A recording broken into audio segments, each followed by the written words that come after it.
ओम स्थापकाय च धर्मस्य सर्वधर्मस्वरूपिणे अवतार वरिष्ठाय रामकृष्णाय ते नमः। जननीं शारदां देवीं रामकृष्णं जगद्गुरुं पादपद्मे तयो श्रित्वा प्रणमामि मुहुर्मुहुः।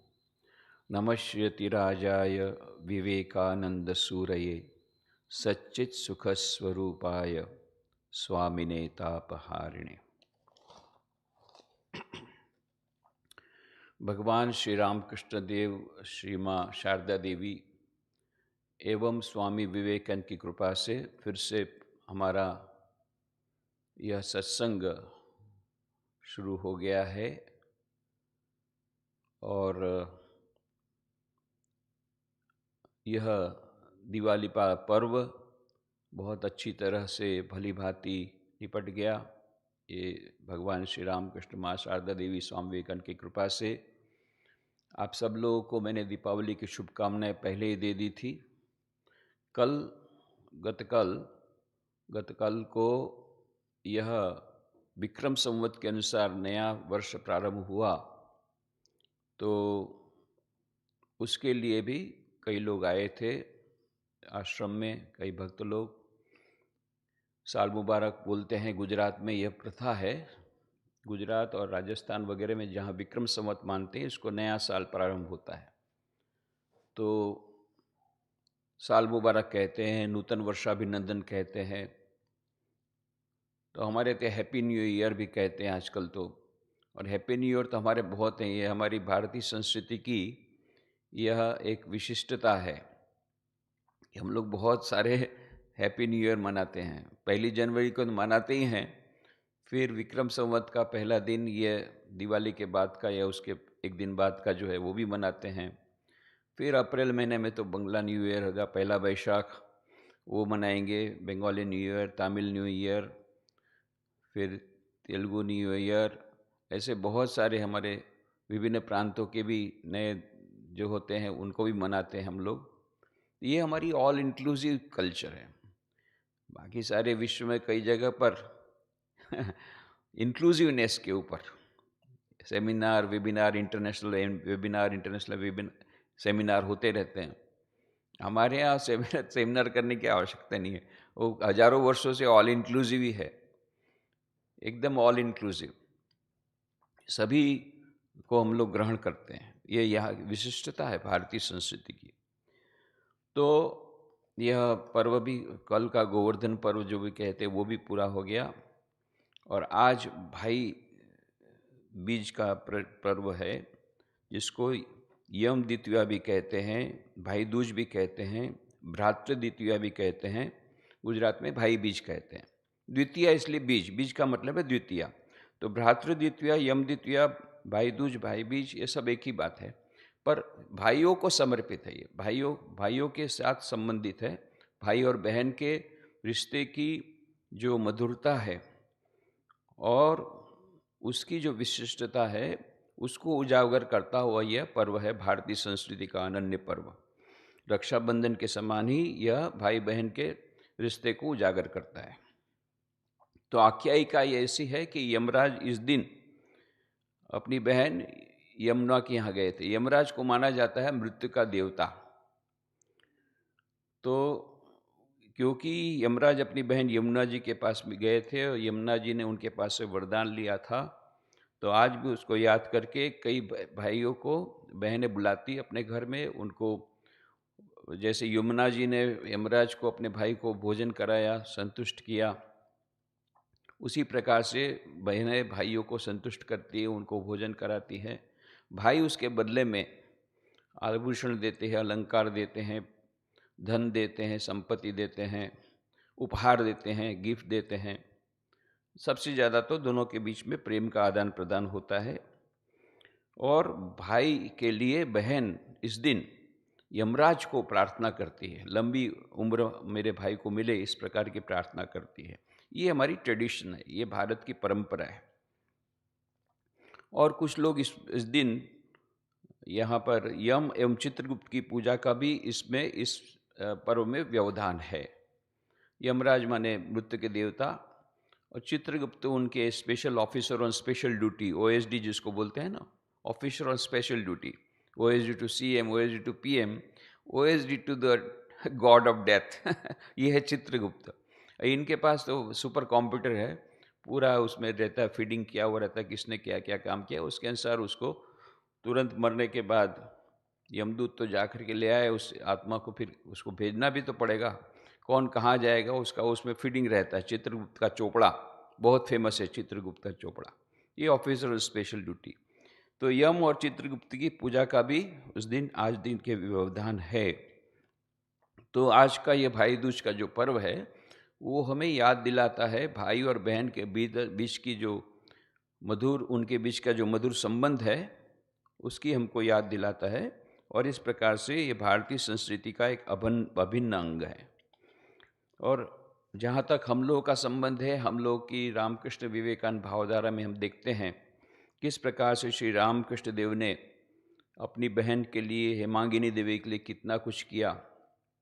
श्री रामकृष्ण देव की बहन थी हेमांगिनी देवी, उनका तृतीय पुत्र था हृदय राम। तो ये शिहड़ में रहते थे, तो हृदय राम को नौकरी नहीं लग रही थी, कुछ करता धरता नहीं था। तो हेमांगिनी देव बहन ने भाई को कहा कि इसका कुछ कीजिए। तो फिर श्री रामकृष्ण देव ने उसको बुला लिया कलकत्ता दक्षिणेश्वर, फिर उसको कैसे भी करके लगाना था। तो फिर मथुर बाबू उनको बहुत मानते थे, उनको बोल करके जो डेकोरेशन के लिए माँ की पूजा, तो भवतारिणी माँ की पूजा तो श्री राम के स्वयं करते थे, पुजारी के लिए तो उनको जो कुछ मिनिमम सैलरी मिलती ही थी, अभी इसको लगा दिया सजाने के लिए। फिर बाद में वो राधाकांत के मंदिर का पुजारी भी बना हृदय राम। और ये हृदय राम उनकी फिर श्री रामकृष्ण देव की सेवा भी करते थे अपने मामा की। तो ये मामा भांजे का संबंध, उसके ऊपर तो किताब लिखी जा सकती है। ये हृदय राम बहुत ही यह लालचू था, पैसे का लालचू था। उसने श्री राम के जो का हृदय राम नहीं रहता तो ये शरीर नहीं रहता। बहुत उसने सेवा की है, पर गालियाँ भी उतनी ही दी है, उतना परेशान भी किया है, बहुत क्रोधित हो जाता था। पहले पहले तो बहुत ही अनुगत था, बहुत ही सेवा उसने की, पर जैसा होता है धीरे धीरे करके उसने, श्री रामकृष्ण देव की भाव अवस्था होती थी, वो जानते भी नहीं थे कैसे, अपने वस्त्रों का भी ज्ञान नहीं रहता था, खाने का ज्ञान नहीं रहता था। ये सब हृदय राम बहुत सेवा करता था, शुरू शुरू में उसने बहुत ही सेवा की। श्री रामकृष्ण देव स्वयं कहते यदि हृदय नहीं रहता तो इस शरीर का टिकना मुश्किल था, असंभव था। तो ये हृदय राम ने बहुत सेवा भी की, पर बाद में इतने इतने कड़वे वचन बोलता था, इतना परेशान करता था, मैं बोलूँगा उसी के साथ तुमको मिलना है, जो पैसे वाला होगा उसी से तुमको मिलना है, दूसरे लोगों से मिलने में दे दूंगा, इस प्रकार से बहुत दादागिरी करता था। बाद में श्री रामकृष्ण देव को अंत में इतने परेशान हुए कि जगदम्बा को प्रार्थना करनी पड़ी। और हृदय राम को बोलते थे श्री राम के, देख रिदु, हम लोग साथ में रहना है तो एक पैक्ट करना पड़ेगा। बहुत अच्छा, इस प्रकार से साथ में रहना, जो विरुद्ध प्रकृति के लोग के साथ कैसे रहना, उसका बहुत अच्छा हमको मैनेजमेंट प्रिंसिपल यहाँ मिलता है।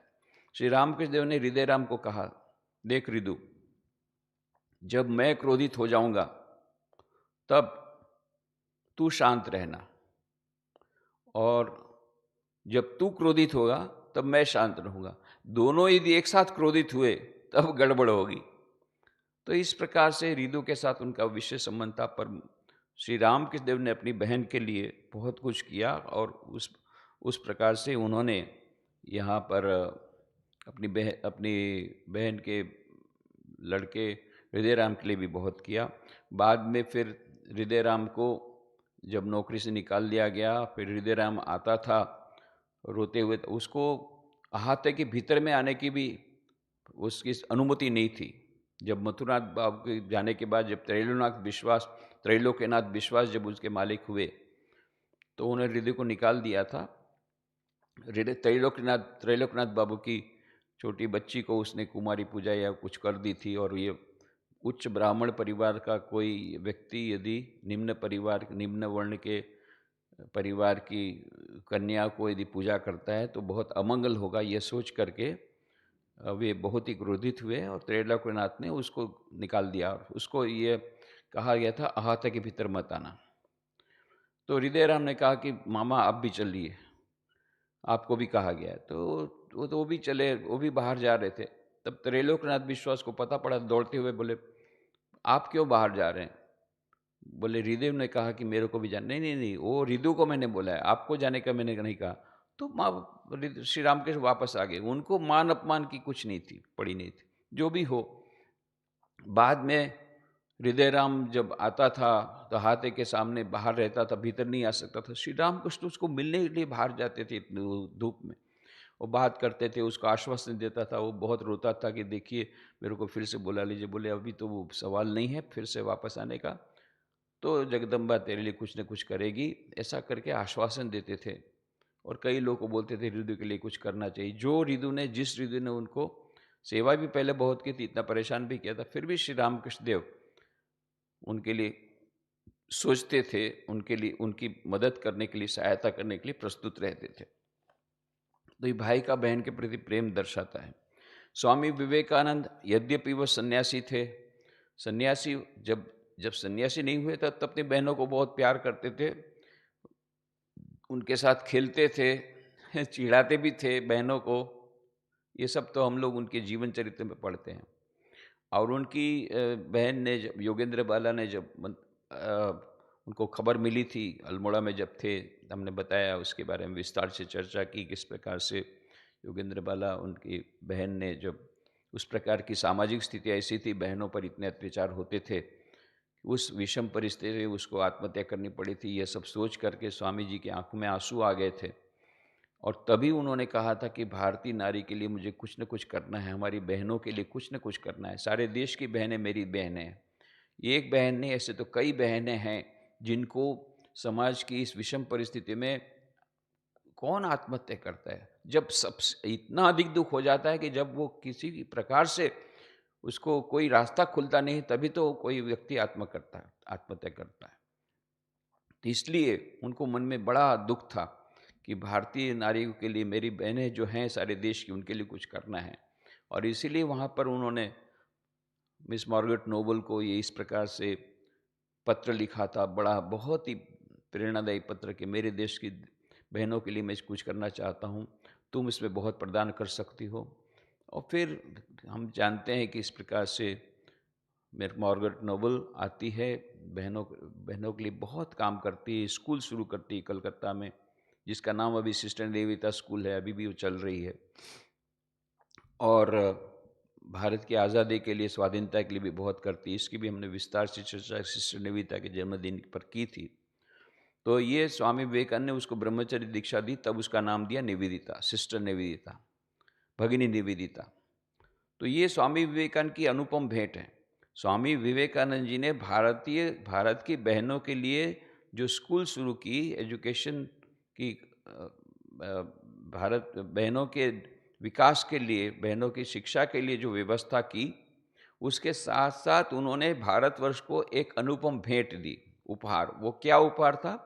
Sister Nivedita herself. ये भारत के लिए बहुत बड़ा उपहार वो लाए इंग्लैंड से। इंग्लैंड में वो शिक्षिका थी, उनको लाए भारत। ये भारत आज भी भगिनी निवेदिता को याद करता है। और अभी भी उन्होंने, जो भगिनी निवेदिता ने हमारे देश के लिए जो किया, अभी शायद हम लोग उसको ठीक समझ नहीं पाए। धीरे धीरे धीरे 150वीं जयंती पर कुछ ज़्यादा हमको पता पड़ा, धीरे धीरे हमको पता पड़ रहा है कि कितना अधिक उन्होंने भारत माता के लिए बलिदान दिया है, वो बातें हमें पता पड़ेगा। But this is a great gift of Swami Vivekananda to the nation. Bharat Mata के लिए उनकी एक बहुत बड़ा उपहार है भगिनी निवेदिता स्वयं। और हमारे देश की, एक भारतीय संस्कृति की बड़ी यह एक अद्भुत बात है कि यहाँ धर्म की बहनें होती है और धर्म के भाई होते हैं। भले सगे भाई बहन न हो, ब्लड रिलेशनशिप न हो, फिर भी वो किसी को भाई बनाते हैं। बहनें दूसरे पुरुषों को भाई बनाती हैं, भाई दूसरी स्त्रियों को बहन बनाती है। और गुजरात में तो एक बहुत ही सुंदर परंपरा है। वहाँ किसी भी पुरुष को ऐसे नहीं बोलते हैं चंदूलाल, भोगीलाल, नहीं, चंदू भाई, भोगी भाई, सब भाई हो जाते हैं यहाँ पर। और जितनी बहनें, वो ऐसे कुमुद, उषा, आशा नहीं बोलेंगे, आशा बहन, उषा बहन, कुंदन बहन, ये सब बहन बन जाएगी। जितनी बहनें हैं सब बहन, और जितने भाई हैं सब भाई। पुरुष हैं उतने भाई, स्त्रियां हैं उतनी बहन बन जाती है। तो ये इंक्लूसिवनेस की जो यूनिवर्सल ब्रदरहुड की बातें जो करते हैं, इसके बड़े सेमिनार वेबिनार्स हो रहे हैं, यहाँ प्रैक्टिस हो रहा है गुजरात में, भारतवर्ष में हजारों वर्षों से प्रैक्टिस हो रहा है। यहाँ तो हमको बोलना नहीं पड़ता है कि यूनिवर्सल ब्रदरहुड है, क्या है, किसी भी ज्ञाति का हो, किसी भी जात का हो, किसी भी देश का हो, हम लोग उसको भाई करके बुलाते हैं गुजरात में। और यह परंपरा और भी कई राज्यों में कोई ना कोई प्रकार से है। और यदि वो न भी बोलते हों तो भी इस प्रकार की वह जो भावना तो उसी प्रकार की है।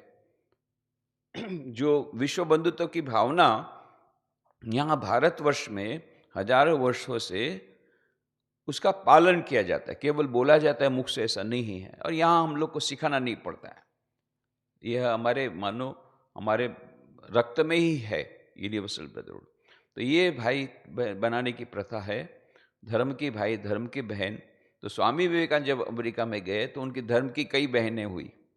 सबसे पहले तो हम देखते हैं किस प्रकार से शिकागो विश्व धर्म सभा में जाने के लिए इनका एड्रेस खो गया था, तो कैसे बैठे थे। मिसेस हेल ने खिड़की से देखा और नीचे आई, और फिर उनको ले गई अपने घर में, और फिर उनको वहाँ पर पार्लियामेंट ऑरेंज के ऑफिस में ले गई। और तब से उनका ये मिस्टर मिसेस हेल का जो परिवार था वो स्वामी विवेकानंद से बहुत घुल मिल गया। और मिसेस हेल का जो मकान था, मिस्टर मिसेस हेल का जो मकान था, वो मान लो हेडक्वार्टर्स हो गया स्वामी विवेकानंद का, अमेरिका का हेडक्वार्टर्स हो गया। जितनी पोस्ट स्वामी विवेकानंद भले कुछ भी रहे, अमेरिका जाएं कहीं भी जाएं, तो पोस्ट वो यहाँ शिकागो में बुलाते थे। यहीं पर ये मानो उनका अमेरिका का हेडक्वार्टर्स हो गया, इतना अधिक वो इस परिवार के साथ घुल गए।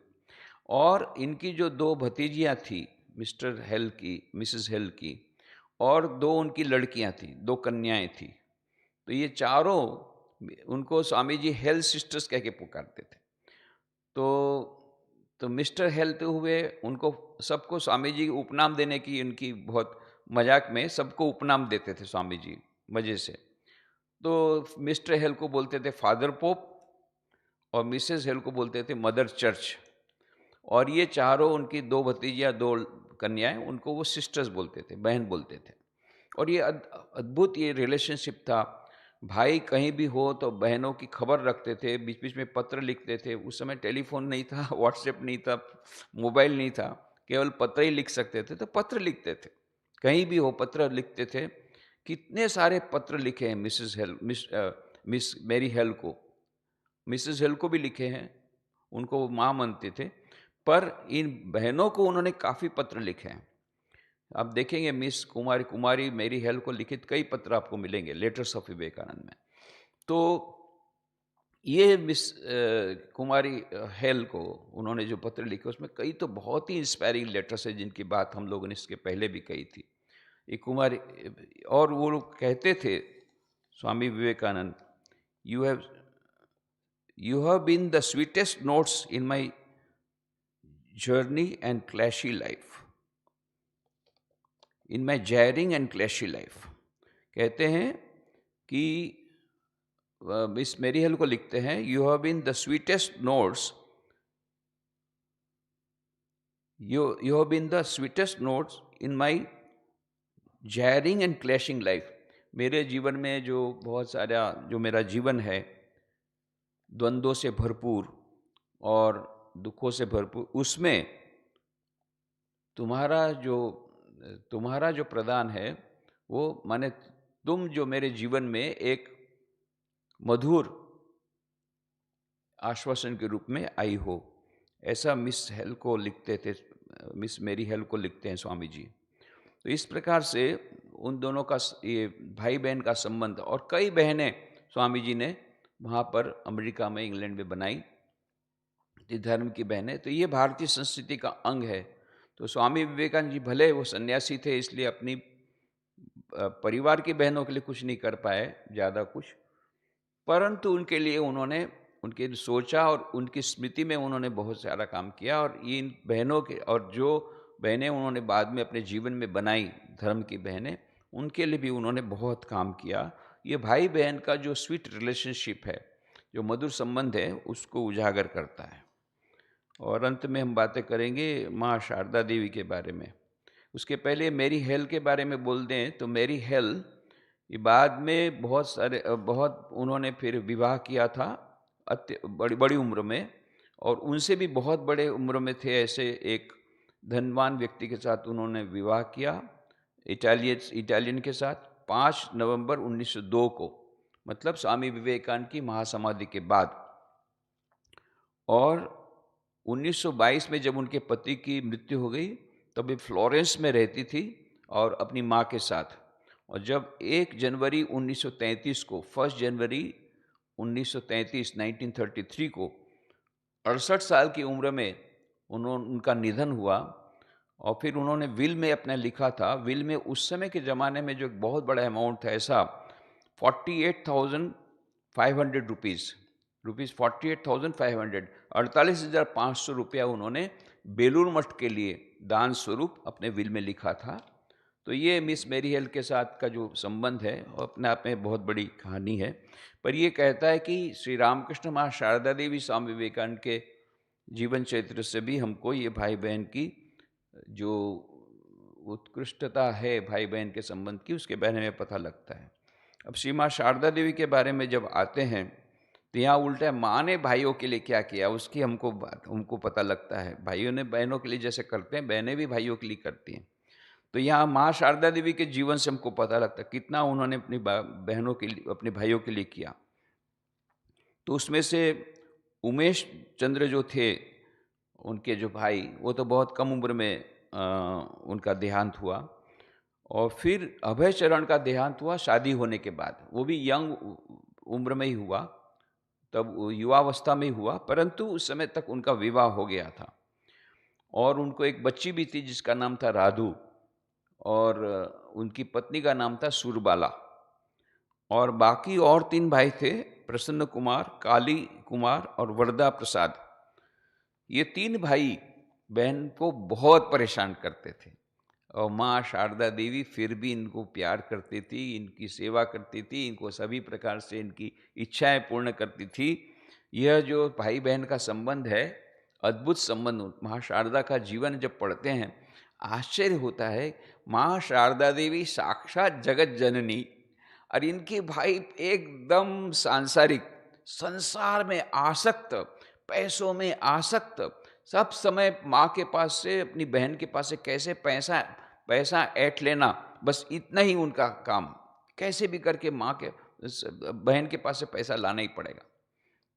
और माँ का जीवन में ये भाइयों की सेवा का एक बहुत बड़ा एक अध्याय है, जिसमें कि खास करके जो अभय चरण, ये अभय चरण जब युवावस्था में मर गए तो उनकी पत्नी सुरबाला वो पागल हो गई, पूरी पागल, 100% पागल। और इसको पूरा उन्होंने संभाला, कोई उसको संभालने को तैयार नहीं था सुरबाला को। और इसीलिए इसको रामकृष्ण विवेकानंद के जो रामकृष्ण विवेकानंद परिवार वाले हैं वो इनको पगली मामी के नाम से पालते हैं। क्यों पगली मामी? क्योंकि अभय चरण थे मामा शारदा देवी के भाई, तो उनको मामा बोलते थे सब लोग। तो मामा की पत्नी हुई मामी, तो ये पगली मामी।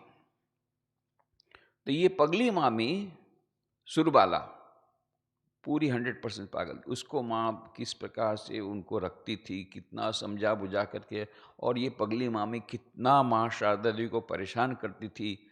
ये सब जब पढ़ते हैं किताब में तब आश्चर्य होता है कि माँ जगदम्बा ये सचमुच में कितनी उनकी सहन शक्ति थी। जो वो उपदेश देती थी कि सहन शक्ति होना चाहिए, स श श, बाकी सब अक्षर एक बार आते हैं पर एक अक्षर 3 बार आता है, स श श, सहन करो सहन करो सहन करो। यह जो उनका उपदेश है उसका प्रत्यक्ष उदाहरण है माँ शारदा देवी स्वयं। कितना सहन करती थी अपने जीवन में, कोई ऐसा सहन नहीं कर पाएगा। ये सुरबाला उनके साथ रहती थी, ये 100% पागल। और उनकी बच्ची थी राधु, ये 50% पागल, ये 50% आधी पागल। इतना बहुत जिद्दी थी, ये करना है, यही चाहिए मुझे, ऐसा ही करना है, ऐसा ही गहना मुझे चाहिए, इसे अभी के अभी चाहिए। इतनी जिद्दी थी और माँ को बहुत परेशान करती थी। और माँ उसको इस प्रकार से उसके लालन पालन करती थी, आश्चर्य होता है कि। और किसी किसी ने कह दिया, माँ मैं तो देखता हूँ कि तुम तो पूरी माया में फंसी हो। ये राधु के लिए इतनी माया तुम्हारी, इतना सब कुछ उसके लिए, इतनी आसक्त हो तुम, ऐसी आसक्ति, ऐसी माया में हो। माँ तुम तो माया में फंसी हुई हो। माँ तुरंत कहती, तुरंत माँ ने क्या उत्तर दिया, हाँ बेटा मैं खुद माया हूं ना इसलिए। इस प्रकार से परोक्ष रूप से उन्होंने स्वीकार किया था कि वे साक्षात जगदम्बा है। पर ये जगदम्बा नहीं होने से इतना सहन नहीं कर पाती थी। जिस प्रकार से उन्होंने किया अपने भाइयों के लिए तो काम किया, ये अवश्य इसके हमारी समझ के बाहर है। और ये जो दूसरे मामा थे, प्रसन्न मामा, मतलब उनके जो भाई प्रसन्न, ये जो प्रसन्न कुमार थे, इनकी दो लड़कियां थी, नलिनी और सुशीला। सुशीला के जिसको हम माकू के नाम से जानते हैं। ये नलिनी और माकू, ये दोनों इतने अच्छे लक्षण वाले थे कि ससुराल से वापस आई थी। आप समझ सकते हैं कि ससुराल में नहीं चली तो वापस आई, अब कौन रखेगा। तो सास के पास भी अच्छा नहीं लगता था। इधर मायके में माँ सौतेली माँ थी, पहली की माँ मर गई थी, तो न मायके में कोई रखने को तैयार, न कोई ससुराल में रखने को तैयार। क्या होगा, माँ शारदा देवी ने रखा अपने भाई की दो बेटियों को, ये नलिनी और ये माकू। ये 25% पागल। ये माँ शारदा देवी का परिवार तो देखिए, माँ शारदा देवी का संसार तो देखिए। सब लोग बोलते हैं कि अरे आप लोग तो बहुत मज़े में हैं, आप लोग बड़ा जप ध्यान कर सकते हैं, क्योंकि आश्रम में तो कितना शांत वातावरण है। और हमारे यहाँ तो घर में तो परिवार में सुबह से तो एकदम महाभारत जमा रहता है, महाभारत का युद्ध चलता रहता है। महाभारत में जितना आवाज़ होता है ऐसा आवाज़ होते रहता है। उधर वो बच्चों को जाना है, वो चिल्ला रहे हैं, उनको बूट पहनना ये है, वो नहीं मिल रहा है, वो नहीं मिल रहा है, दफ्तर नहीं मिल रहा है, ये मिल रहा है, उसको तैयार करो, उसका नाश्ता तैयार करो, ये चिल्ला रहे अलग, हस्बैंड चिल्ला रहे अलग, उधर काम वाली आई अलग, ये सब इधर सब चिल्ला रहे हैं। ऐसे में कैसे कि हम लोग जब ध्यान करें। ये आपको पता कि आप लोग तो बस मज़े में हैं, आप लोग को कैसे पता कि हम संसारी लोगों को कितनी तकलीफ होती है, कैसे हम जप कर सकते हैं। तब हम फिर एक ही बात, हमारे पास भी एक ट्रम्प कार्ड है, उनके पास जैसे ट्रम्प कार्ड है, बहनों के पास एक ट्रम्प कार्ड है। बोले हम तो संसार में हैं, हमारे संसार में कितनी सारी झंझटें हैं, इन झंझटों में जब ध्यान नहीं हो सकता है। तब हमारे पास भी ट्रम्प कार्ड है, उनके पास जैसे ट्रम्प कार्ड है, माँ शारदा का जीवन पढ़ो। क्या है तुम्हारे जीवन में, कितनी राधु है, कितनी राधु आपके जीवन में, राधु के समान है क्या कोई पागल। और पागली मामी जैसी कोई पगली है जिसको आपको संभालना है। माँ शारदा देवी का विवाह परिवार कैसा था। माँ शारदा के जीवन में देखिए, उद्बोधन भवन में ऊपर से कितना आवाज होता था, पर शरत महाराज स्वामी शारदानंद जी शांत भाव से उसी समय लीला प्रसंग लिखते हैं, किताब लिखते हैं। उन्होंने उनको पूछा गया, इतना ऊपर में इतना हल्ला मल्ला हो रहा है, आप कैसे शांत दिमाग से इस प्रकार की किताब लिख सकते हैं। शारदानंद जी महाराज क्या, देखो मैंने अपने कानों को बोल दिया, देख भाई जो मतलब की बात है उसी को सुनना, इधर उधर की बात मत सुनना। अब कितना उनका नियंत्रण होगा मन के ऊपर और कान के ऊपर, कि उन्होंने कान को समझा दिया, कान समझ गए, ऊपर का हल्ला गुल्ला नहीं सुनना। पर ऐसा हल्ला गुल्ला होता था। पागलों के साथ रहती हैं माँ शारदा देवी अपने भाइयों की सेवा के लिए। कैसी बहन है ये, अपने भाइयों के लिए प्रसन्न कुमार, काली कुमार, वरदा प्रसाद, अभय चरण। अभय चरण की तो पत्नी को भी रख रहे हैं, अपने साथ रख करके उसकी सेवा कर रहे हैं, उसकी बच्ची की भी सेवा कर रहे हैं। इधर प्रसन्न कुमार उसकी बच्चियों को, उमेश ये नलिनी और माकू, ये दोनों को भी संभाल रहे हैं, और इनकी रोज कुछ ना कुछ जिद होती है। इधर ये पगली मामी 100% पागल, राधु 50% पागल, 50% पागल, और ये तो पूरी पागल पगली मामी सुरबाला। और इधर नलिनी और माकू ये 25% पागल, चौथाई, एक चौथाई पागल। और इधर गोलाप माँ 12.5% पागल, सब समय जोर जोर से चिल्लाती रहती। ये पागलों के बीच में माँ शारदा देवी शांत भाव से रहती है, और बोलते मैं 1,00,000 जप करती थी और इस प्रकार से सेवा करती थी। ये माँ शारदा देवी। पर ये माँ शारदा देवी का भाइयों के प्रति प्रेम देखिए कि वरदा प्रसाद और प्रसन्न कुमार, अभयचरण तो मर ही गए थे, उमेश भी मर गए थे बचपन में, पहले में ही, शादी के पहले ही। ये प्रसन्न कुमार, काली कुमार, वरदा प्रसाद, 3 थे। उसमें से प्रसन्न कुमार और वरदा, ये 2 अधिकांश समय कलकत्ता में रहते थे। तो काली कुमार जो था वो जयराम बेटे में रहता था, बहुत परेशान करता था माँ को।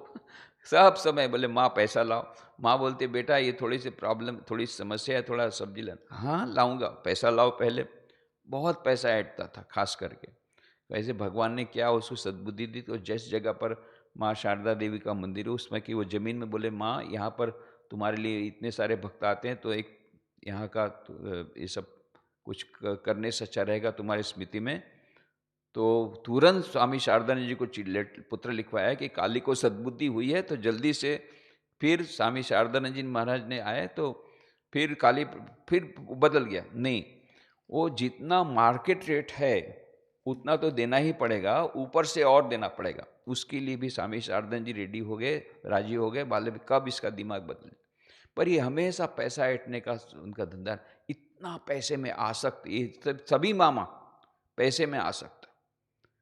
आश्चर्य लगता है, जगदम्बा के भाई ऐसे लोग। और फिर भाई लोगों ने कहा माँ, बहन ऐसा करो, हमको तुम्हारी जैसी बहन मिले, ऐसा करना, तुम हमको बार बार मिलना। माँ ने कहा मैं पागल हो गई हूँ जो तुमको फिर से भाई के रूप में मैं लेने के लिए मैं भगवान से प्रार्थना करूँ? बहुत हो गया इसमें, इस समय तुम्हारा जुलम जो है बहुत हो गया। इतना होने के बावजूद माँ शारदा ये सब जुलम सहन करती थी। भाई के प्रति उनकी यह वह जो भावना थी, भाइयों के प्रति इतनी भावना। तो ये भाई बहन का जो संबंध है अत्यंत मधुर। भाई बहन के लिए बहुत करते हैं, बहन भाई के लिए करते हैं। त्याग और सेवा, ये जो स्वामी जी ने कहा ना कि renunciation and sacrifice is the twin ideals of India, intensify her in this 2 channels and the rest will take care of itself. तो त्याग और सेवा ये भारत के 2 महान आदर्श हैं। इनमें यदि फिर से तीव्रता आ जाए, फिर से हमारा देश महान होगा। तो ये त्याग और सेवा हमारे सभी हमारे देश की जितने हमारे एस्पेक्ट्स हैं, जितने भी हमारे फील्ड हैं, जितने भी क्षेत्र हैं, सभी में त्याग और सेवा की आवश्यकता है। जैसे भाई बहन का नाता जो रिश्ता है वह भी अत्यंत पवित्र है, वह भी मधुर भी है, पवित्र भी है, और उसके मूल में है त्याग और सेवा। भाई बहन के लिए त्याग और सेवा करते हैं, बहन भाई के लिए, उनकी उम्र ज़्यादा रहे उसके लिए।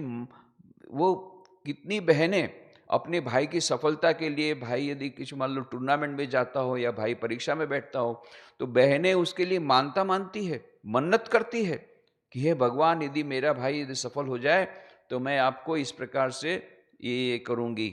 ऐसी बहनें कहती है, मन्नत रखती है भाई के लिए।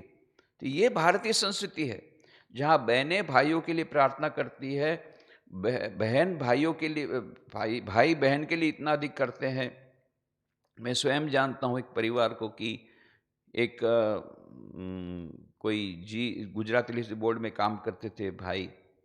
तो उनके बहनें थी, तो बहनों के जितने उनके पुत्र थे उन सबको उन्होंने पढ़ाया, क्योंकि वो गांव में, पहले गांव में रहते थे उनकी बहनें। तो उन सबको उन्होंने पढ़ाया। उसके लिए उनको ऑफिस में सारा दिन तो बहुत काम करते थे, उसके अलावा उनको 3 या 4 जगह एक्स्ट्रा जाना पड़ता था काम करने के लिए। कहीं अकाउंटिंग करते थे, कहीं बही खाता लिख देते थे। क्यों? घर के परिवार के अलावा भी ये जो बाहर से उन्होंने अपने बहन के पुत्रों को रखा है, उनका भी तो खर्चा वो लेते नहीं थे कभी, उनका खर्चा भी तो उनको चलाना। ऐसे उन्होंने बहन के भाइयों को, कई भाइयों को पढ़ाया, पढ़ा लिखा कर उनको बड़ा किया और उनको सेटल किया लाइफ में। तो ऐसे तो कई उदाहरण आपको मिलेंगे जहाँ भाई अपने बहनों के लिए सेक्रीफाइस करते हैं, उधर बहन अपने भाई के लिए सेक्रीफाइस करती है। यही है भारतीय हमारी संस्कृति की विशेषता। इसको हमको बनाए रखना है, इस मधुर संबंध को और इस विशिष्ट संबंध को और पवित्र संबंध को हमको बनाए रखना है और आगे बढ़ाना है भारतीय संस्कृति को। ओम शांति शांति शांति। हरि ओम तत्सत। श्री राम कृष्णार्पणमस्तु।